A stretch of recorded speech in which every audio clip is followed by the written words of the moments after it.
Welcome back to our YouTube channel. आज हम बात करने जा रहे हैं इजराइल और पैलेस्टीन की। जी हाँ, पिछले कुछ दिनों में ये नाम बड़े सुर्खियों में रहे हैं, तो आज जानेंगे इसका कारण और इनकी जंग के पीछे की वजह। इजराइल और पैलेस्टीन में यूं तो होली वॉर्स होते ही थे, लेकिन इस बार इन होली वॉर्स ने कुछ भीषण रूप ले लिया है। तो चलिए जानते हैं कि पूरा मामला क्या है। तो सबसे पहले शुरू करते हैं यहाँ की मान्यताओं से। यह पूरा विवाद एक 35 एकड़ की ज़मीन के लिए हो रहा है। इस 35 एकड़ ज़मीन के लिए 3 अलग अलग धर्म अपनी अलग अलग मान्यताएं और अलग अलग दावेदारी साबित करते हैं। तो चलिए शुरू करते हैं यहूदियों से। यहूदियों की मान्यता है कि इसी जगह पर उनके ईश्वर ने वह मिट्टी संजोई थी जिसके एडम का सृजन हुआ था। एडम वह पहला पुरुष था जिससे इंसानों की पीढ़ियों की उत्पत्ति हुई। इससे जुड़ी एक और कहानी है। एक और ऐसी मान्यता है यहूदियों की कि एक बार पैगंबर अब्राहम के 2 बेटे थे, इस्माइल और इज़ाक। ईश्वर ने अब्राहम से इज़ाक की बलि मांगी। यह बलि देने के लिए अब्राहम ईश्वर की बताई हुई पवित्र जगह पर पहुंच गए। जब अब्राहम इज़ाक की बलि देने ही वाले थे, तभी ईश्वर ने एक फरिश्ता भेजा। अब्राहम ने देखा फरिश्ते के पास एक भेड़ खड़ी है और अब्राहम ने अपने बेटे की जगह उस भेड़ की बलि दी। और बलिदान की यह घटना इसी टेम्पल माउंट की थी, जिसे यहूदी हर हवाइयत बुलाते हैं। हर हवाइयत एक हिब्रू भाषा का शब्द है। तो चलिए अब बात करते हैं एक और धर्म की जो अपनी मान्यता और दावेदारी इसी जगह के साथ पेश करते हैं। मुसलमान धर्म इसे हरम अल शरीफ के नाम से पुकारता है। मक्का और मदीना के बाद यही वह तीसरा सबसे पवित्र स्थल है जो कि इस्लाम में माना जाता है। इसका संबंध कुरान से है। सन 621 में एक रात पैगंबर मोहम्मद एक उड़ने वाले घोड़े पर बैठकर मक्का से जेरूसलम आए और यहीं से ऊपर जन्नत में चढ़ गए। जन्नत में जाने के बाद उन्हें अल्लाह के द्वारा कुछ आदेश मिले जिसमें उन्हें इस्लाम के मुख्य सिद्धांत क्या हैं यह बताए गए। सन 632 में पैगंबर मोहम्मद की मृत्यु हो गई। इसके 4 साल बाद मुसलमानों ने यहाँ पर हमला कर इस जगह को जीता और फिर यहाँ पर एक भव्य मस्जिद का निर्माण कराया। पैगंबर मोहम्मद का जेरूसलम आने पर पहला पैर जहाँ पर पड़ा था उस जगह का नाम अल अक्सा हो गया और जिस जगह से वे जन्नत में चढ़े थे उसका नाम डोम ऑफ रॉक्स रख दिया गया। जी हाँ, ये दोनों जगह एक दूसरे के बिल्कुल आमने सामने हैं। यह तो बात हुई इन दोनों धर्म की मान्यताओं की, यहूदी और मुसलमानों की। जी हाँ, एक और तीसरा धर्म है जो कि इसी जगह पर अपनी दावेदारी पेश करता है। ईसाइयों का मानना है कि यही वह जगह है जहाँ ईसा मसीह ने अपना उपदेश दिया था और यही वह जगह है जहाँ पर उन्हें सूली पर चढ़ाया गया। यहीं पर वे दोबारा जी उठे। इजराइल के राजा किंग सुलेमान ने 1000 ईसा पूर्व में यहाँ पर एक मंदिर का निर्माण कराया था जिसे फर्स्ट टेम्पल कहा जाता था। बेबीलोनियन सभ्यता ने इसे नष्ट कर दिया। फिर 5वीं शताब्दी बाद 516 ईसा पूर्व में यहूदियों ने दोबारा इसी जगह पर एक मंदिर बनवाया और उसका नाम सेकंड टेम्पल रखा गया। Holy of holy inside the second temple. जी हाँ, यह मंदिर बहुत ही पवित्र से भी ज़्यादा पवित्र माना जाता था। इसके अंदर किसी भी आम नागरिक को जाने की अनुमति नहीं होती थी। सिर्फ और सिर्फ इसमें कुछ खास यहूदियों को ही जाने की अनुमति थी।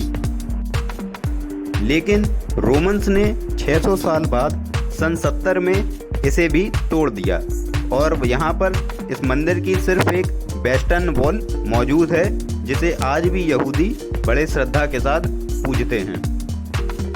आम यहूदी नागरिकों को उस पवित्र स्थल में जाने की अनुमति नहीं थी। इसीलिए जब रोमन्स ने इस मंदिर को ध्वस्त किया तो उस खास चैम्बर की एग्जैक्ट लोकेशन यानी कि वह किस जगह पर स्थित था वह बताना बड़ा मुश्किल हो गया है। इसीलिए आम यहूदी आज भी उसी वेस्टर्न वॉल को पूछते हैं। यह तो बात हुई इस जगह के इतिहास की। अब बात करते हैं फिलिस्तीन और इजराइल की। पहले यहाँ पर सिर्फ एक ही देश हुआ करता था, फिलिस्तीन। फिर 1948 में इजराइल का गठन हुआ और उसी जगह पर जहाँ पर फिलिस्तीन था वहीं पर एक इजराइल नाम का देश बना। आज भी बहुत से देश ऐसे हैं जो कि इजराइल को एक देश नहीं मानते हैं। यहाँ तक कि पाकिस्तान जैसे देश अपने पासपोर्ट में इजराइल को देश नहीं मानते हैं, यह बात साफ दर्शाते हैं। 1948 में जब ब्रिटिश ने दो देशों को बांटा तो फिलिस्तीन में से ही इजराइल का गठन हुआ, जिसमें से 48% ज़मीन फिलिस्तीन को मिली, 44% ज़मीन इजरायलियों को मिली और 8% ज़मीन यूएनओ के अंडर में चली गई।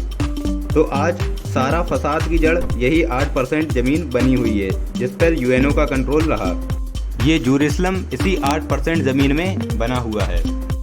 धीरे धीरे इजराइल ने शिक्षा और टेक्नोलॉजी के मामले में अपने देश को बहुत ऊपर पहुंचा लिया और आज दुनिया इजराइल की टेक्नोलॉजी को सलाम करती है। साथ ही साथ इजराइल ऐसा पहला देश भी बन चुका है जो कि कोविड फ्री भी हो चुका है। आज के समय में इजराइल एक बहुत ही पावरफुल देश बन चुका है। फिलिस्तीन की लड़ाई ज़मीन की थी और इजराइल की लड़ाई अस्तित्व की थी। यदि इजराइल खुद को इतना सक्षम और शक्तिशाली नहीं बनाता तो अरब देश की वजह से इसका कोई अस्तित्व ही नहीं होता। 1967 में इजराइल ने वेस्टर्न जेरूसलम में कब्जा कर लिया। इस कब्जे वाले हिस्से में यह टेम्पल माउंट भी था। उसने जीतने के बाद भी यह पवित्र परिसर के कंट्रोल में कोई बदलाव नहीं किया। दोनों पक्षों के समझौते के बाद यह टेम्पल माउंट का प्रबंधन का अधिकार जॉर्डन को दे दिया गया। इससे यह बदलाव आया कि यहूदियों को भी इस परिसर में आने की अनुमति मिल गई, लेकिन वे सिर्फ टूरिस्ट के तौर पर ही यहाँ आ जा सकते थे। वे यहाँ पर किसी भी प्रकार का पूजा पाठ नहीं कर सकते थे। आज के मौजूदा समय में फिलिस्तीन के पास सिर्फ दो राज्य बचे हुए हैं, एक वेस्टर्न बैंक और दूसरा गाजा।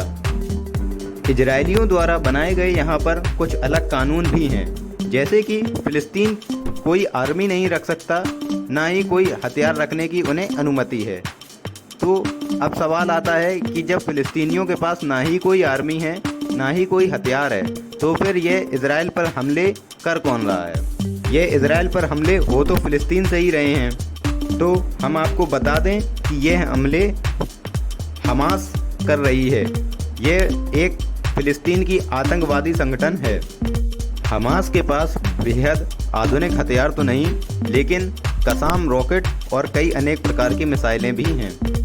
हमास इन्हीं रॉकेट लॉन्चरों से इजराइल पर 200, 400, 1200 एक बार में रॉकेट छोड़ता है, जो कि गाजा पट्टी से हमले हो रहे हैं। अभी तक इजराइल में 7 लोगों की मृत्यु हो चुकी है और काफ़ी भारी नुकसान भी हो चुका है। लेकिन इजराइल का आयरन डोम रडार सिस्टम, जो कि बेहद ही काबिल तारीफ़ है, जिसकी वजह से कई सारे रॉकेट हवा में ही ब्लास्ट कर दिए जाते हैं। इजराइल भी बदले में शांत नहीं बैठा हुआ है। उसने भी गाजा पट्टी पर अपनी एयरफोर्स द्वारा कई हमले कराए हैं, जिसमें कुछ मासूम सिविलियंस की भी जान जा चुकी है और अभी तक 67 डेथ हो चुकी हैं। इजराइल का कहना है कि जब तक वह हमास को ख़त्म नहीं कर देता, जब तक ये जंग जारी रहेगी। अब देखना यह है कि यह होली वॉर और कितना बड़ा रूप लेता है और कितने लोगों की इसमें जान जाती है। हालांकि इजराइल पे काफ़ी इंटरनेशनल प्रेशर भी बना हुआ है इस युद्ध को ख़त्म करने के लिए।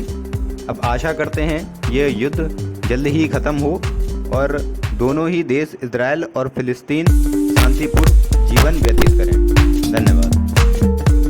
तो दोस्तों, अगर आपको हमारी ये वीडियो अच्छी लगी हो तो इसे ज़्यादा से ज़्यादा लाइक करें, अपने दोस्तों के साथ शेयर करें और ऐसी ही अपडेट्स के लिए